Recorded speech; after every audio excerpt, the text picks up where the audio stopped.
Sessiz bir ev kaldı arkamda, senin sesin divarlarda. Köhne bir şekil solmuş zaman, bakıram ama yok sanata.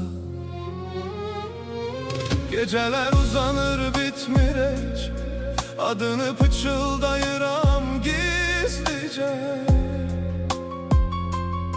Kimse anlamaz bu boşluğu, adam atasız kalan da böyle içinde.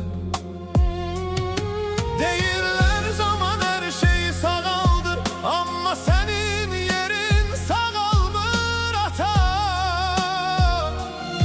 Bir kişi ağlamaz deyirdin mene, men ise sensiz her gece dağıldım. Sen gidenden sonra dünya değişti. Uşağıydım, bir anda kişi oldum. Hiç kim bilmez içimdeki sesi ata. Seni yitiren de büyüdüm. Kolların yok, sığınacak yok. Bu hayat beni tek koydu. Hamı değil güçlü sensen, ben ise seni aktarıram yoruldum.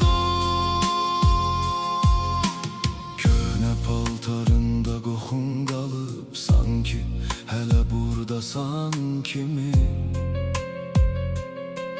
Bir gün kapı açılacak diye ümidle yaşayıram deli kimi. Bir sözün var idi yadımda kalan, dik dur oğlum deyerdin her zaman.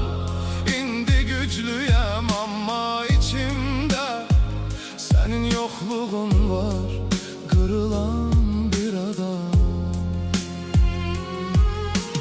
Kaş bir defa sesimi işiteydin, gel deseydin, kaçıp geleydim. Bu dünya çok ağır geldi mənə, senin yanında uşaq.